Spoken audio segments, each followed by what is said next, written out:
Hey guys, welcome back. नमस्कार, मैं हूं अक्षय गोले और आप सभी का बहुत बहुत स्वागत करता हूं फिजिक्स विद अक्षय गोले में। दोस्तों, आज हम देखने जा रहे हैं एक क्वेश्चन जो कि नीट 2020 में आया था। लेकिन उससे भी पहले, अगर आपने इसके पहले के वीडियोस मिस कर दिए हैं तो इस ऊपर दिए हुए आई बटन पे जरूर क्लिक करना। अभी तक आपने अपना चैनल सब्सक्राइब नहीं किया है तो प्लीज इसको सब्सक्राइब कर लेना। और हाँ, बेल आइकॉन पे हिट करना मत भूलना। सो चलिए देखते हैं आज का क्वेश्चन क्या है। दोस्तों, आज का जो क्वेश्चन है वो इस प्रकार है। For which one of the following Bohr's model is not valid. नीचे दिए गए ऑप्शन में से कहाँ पे बोर का जो मॉडल है वो वैलिड नहीं है। सबसे पहले देखते हैं ऑप्शन नंबर वन क्या है। Option number one is hydrogen atom. देखिए, बात यह है कि बोर्स एटॉमिक मॉडल जो है वो एक्चुअली हाइड्रोजन एटम के लिए ही प्रपोज्ड किया गया है। मतलब उसको हाइड्रोजन एटम को ही कंसिडर करके बनाया गया है।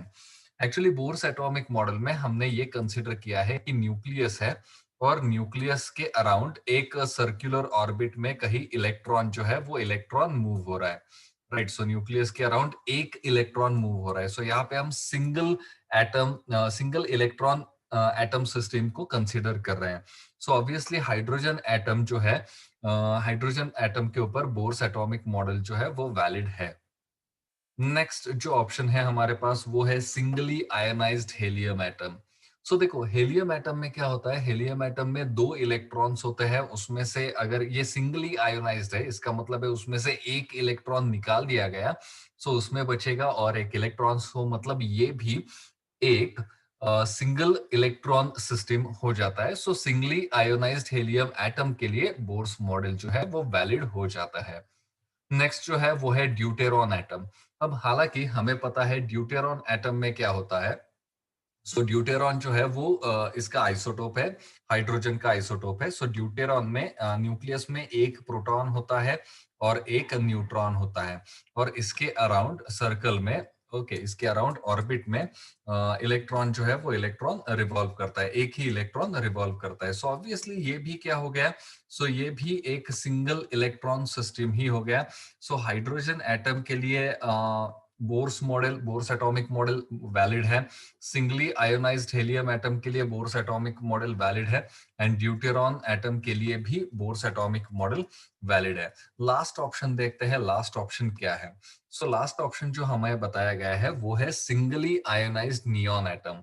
देखो, अगर नियॉन एटम की बात करें हम, नियॉन एटम जो है वो नियॉन एटम में कुल मिला के 10, नियॉन एटम का एटॉमिक नंबर जो है वो है 10। इसमें 10 नंबर ऑफ प्रोटॉन्स है and number of electron is equal to 10। 10 electrons इसमें है। 10 इलेक्ट्रॉन में से यहाँ पे हमें बताया गया है कि singly ionised neon atom. Right, हमें यहाँ पे बताया गया है सिंगली आयोनाइज्ड नियॉन एटम। 10 में से एक नियॉन निकल गया, एक इलेक्ट्रॉन निकल गया, तो हमारे पास रह जाते हैं 9 इलेक्ट्रॉन्स। ये जो बोर्स मॉडल है वो सिंगल इलेक्ट्रॉन सिस्टम के लिए वैलिड है। ऑब्वियस सी बात है, यहाँ पे 9 इलेक्ट्रॉन्स है सिंगली आयोनाइज्ड नियॉन एटम में। ऑप्शन डी जो है वो ऑप्शन डी के ऊपर बोर्स एटॉमिक मॉडल जो है वैलिड नहीं करता है। ओके, यहाँ पे ये जो क्वेश्चन है, इस क्वेश्चन का करेक्ट आंसर जो है वो है ऑप्शन डी। दोस्तों, आज का वीडियो आपको कैसा लगा हमें जरूर बताइएगा। लाइक कीजिएगा, शेयर कीजिएगा। अभी तक आपने ये चैनल सब्सक्राइब नहीं किया है तो डेफिनेटली इसको सब्सक्राइब कर देना। अगर आपने अभी तक बेल को हिट नहीं किया है तो प्लीज बेल को भी हिट कर देना। नेक्स्ट वीडियो आपको कौन से टॉपिक पे चाहिए वो भी नीचे हमें कमेंट में लिख के जरूर बता देना। तो चलिए मिलते हैं नेक्स्ट वीडियो में। Thank you.